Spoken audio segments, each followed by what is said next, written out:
भारत आप सभी का हार्दिक स्वागत करता है।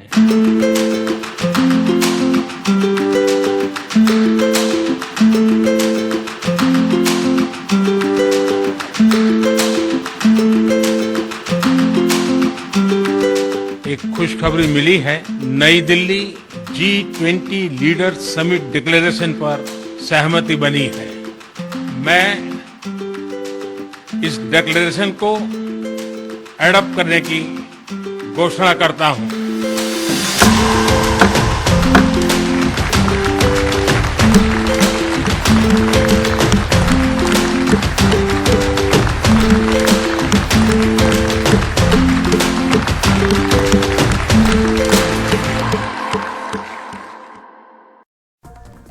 नमस्कार, इस विशेष प्रस्तुति में आपका स्वागत है। पहला दिन और नई दिल्ली घोषणा पत्र स्वीकार कर लिया गया है। खास बात यह है कि G20 का यह जो घोषणा पत्र है, इसे सर्वसम्मति से स्वीकार किया गया।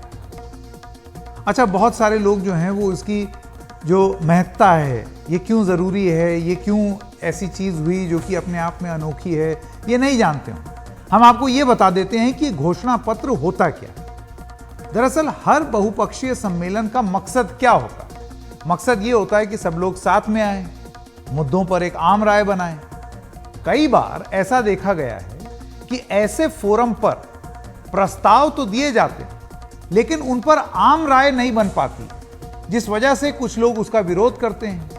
मसलन बाली में हुई G20 बैठक में जो घोषणा पत्र आया था, उसमें रूस पर बेहद कड़ा रुख था।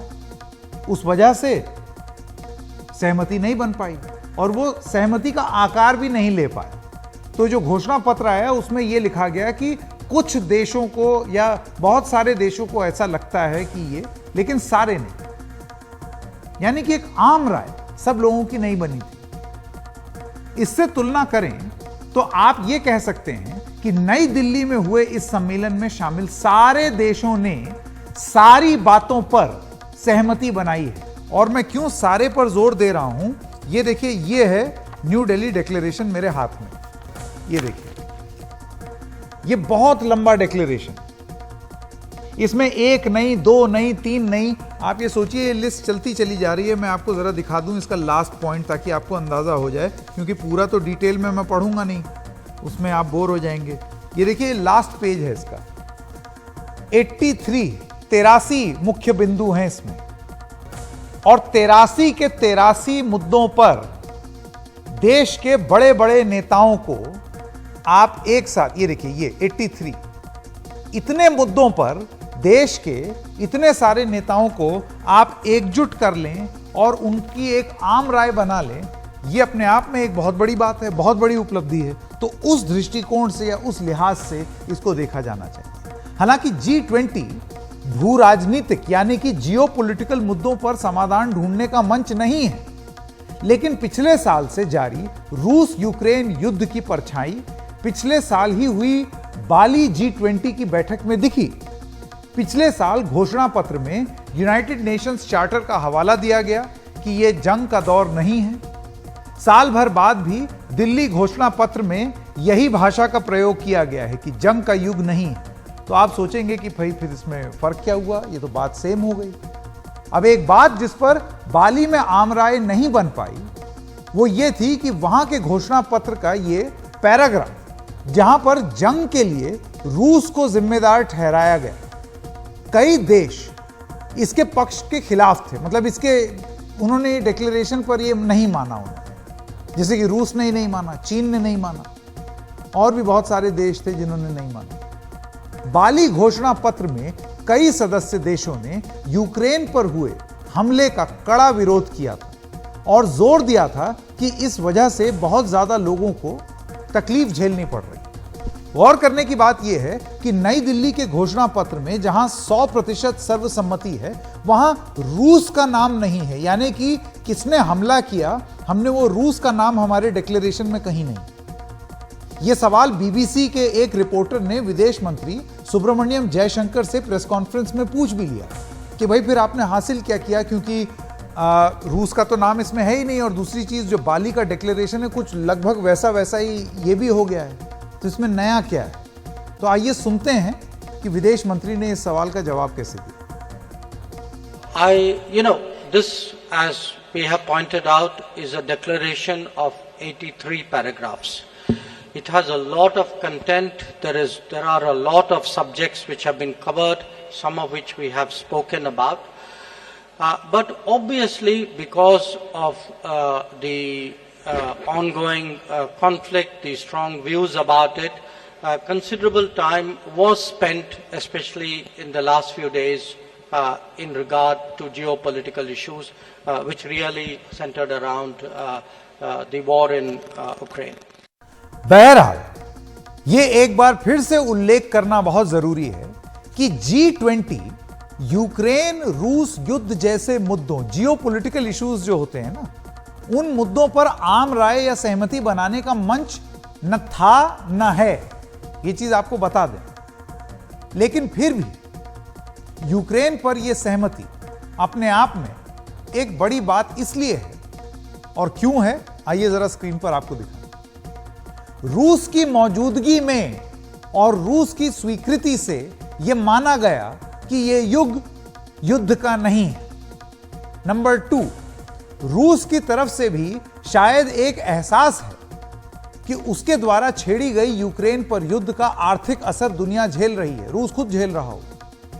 नंबर 3, भारत ये आम राय बनाने में सफल रहा है कि भले ही रूस यूक्रेन युद्ध G20 के मुद्दों के अधीन नहीं आता, लेकिन इसकी वजह से आई आर्थिक चुनौतियां पूरी दुनिया को प्रभावित कर रही हैं और वो G20 के अधीन आता है। तो उस लिहाज से यह डिक्लेरेशन जरूरी हो जाता है।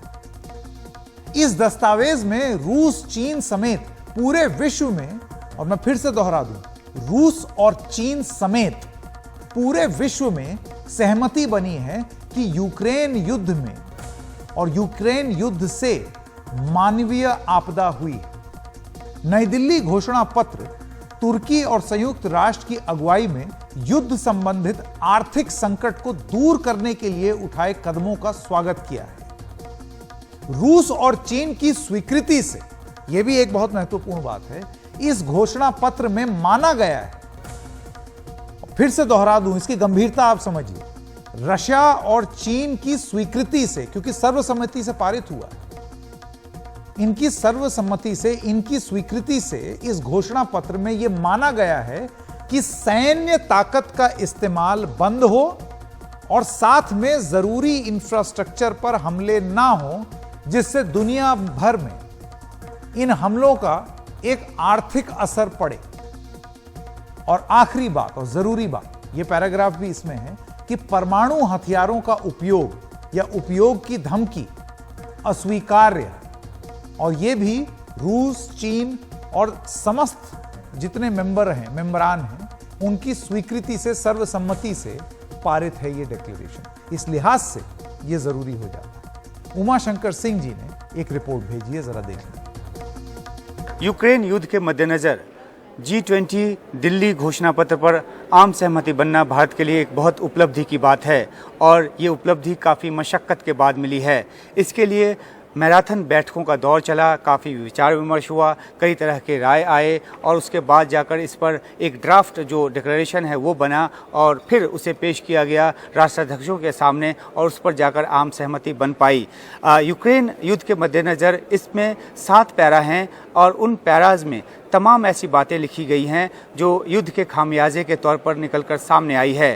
पहला पैरा जो है यूक्रेन को लेकर, उसमें साफ तौर पे लिखा गया है, यूएन चार्टर का हवाला देकर, कि किसी भी देश के क्षेत्रीय अखंडता को खंडित करने के लिए ताकत का प्रयोग जो है वो गैर वाजिब है। जाहिर सी बात है कि जो पैरा है वो यूक्रेन के पक्ष में है, और जब यूक्रेन के पक्ष में पैरा है तो जाहिर सी बात है कि वो पश्चिमी देशों के पक्ष में है और अमेरिका के पक्ष में है। तो इस तरह से अमेरिका और पश्चिमी देशों को साधा गया। एक पैरा जो है, उसके आगे का जो पैरा है, उसमें ये बात लिखी है कि G20 का जो फोरम है वो आर्थिक सहयोग का, अंतर्राष्ट्रीय आर्थिक सहयोग का फोरम है, न कि जियोपॉलिटिकल मसलों का। और ये बात कहकर रूस के पक्ष को साधा गया, क्योंकि रूस का स्टैंड यही रहा है, वो कहता रहा है कि जो G20 है इसको जियोपॉलिटिकल मसलों से दूर रखना चाहिए, क्योंकि एक आर्थिक मंच है ये। तो ये बातें तो इसमें की ही गई है। साथ में जो यूक्रेन युद्ध है उसका खामियाजा क्या उठाना पड़ रहा है, किस तरह से खाद्यान्न संकट पैदा हो रहा है, किस तरह से अफ्रीकी देशों को ख़ास तौर पे जहाँ पर कि अनाज पहुँचता है यूएन जैसे विश्व संगठन के ज़रिए, तो वहाँ जो दिक्कत हो रही है उसकी बात की गई है। जो डिवास्टेशन हो रहा है, जो बर्बादी हो रही है आक्रमण में, हमलों में, जो घात प्रतिघात में, उसकी मजम्मत की गई है। इसमें इस बात का भी जिक्र किया गया है कि किस तरीके से जो काला सागर अनाज समझौता है वो हुआ, और इसके लिए टर्की और यूएन की तारीफ भी की गई है, और ये जो समझौता टूटा है इस बाबत अपील भी की गई है कि इसे फिर से लागू किया जाए। तो तमाम इन बातों के ज़रिए ये जताने की कोशिश की गई है कि भारत जो है वो एक संतुलित पक्ष लेकर चल रहा है, और इसी संतुलन के साथ जो इसकी भाषा को साधा गया है ये अपने आप में एक अहम बुनियाद बना जिसकी वजह से इस पर आम सहमति बनी है। और ये भी कहा गया है कि ये आम सहमति बनाने में चीन जैसे देशों का भी सहयोग रहा और तमाम देशों का सहयोग रहा, और तभी जाकर ये समझौता जो है वो हो पाया है। इसमें सैन्य ताकत के इस्तेमाल की बात की गई है कि ये गलत है, इस तरह से नहीं होना चाहिए। तो तमाम ऐसी बातें इसमें है जो कि आज की दुनिया को चाहिए, क्या होना चाहिए क्या नहीं होना चाहिए, इसको लेकर बिल्कुल ही बारीक जो लकीर है वो खींची गई है, और तब जाकर ये आम सहमति बन पाई है, जो कि अपने आप में एक बहुत ही दुरूह काम था। आशंका इस बात की जताई जा रही थी कि शायद ये सहमति ना बन पाए, लेकिन आखिरकार ये सहमति बनी, और प्रधानमंत्री मोदी ने खुद दूसरे सत्र की शुरुआत से पहले खुद अपने मुंह से इस बात का ऐलान किया और दुनिया को ये जानकारी दी। तो ये एक फाइन बैलेंस जो है भारत ने बना लिया है, और इस हिसाब से ये एक बड़ी उपलब्धि, एक मील का पत्थर साबित होगा जहाँ तक G20 शिखर बैठकों की बात है उस मुतल्लिक।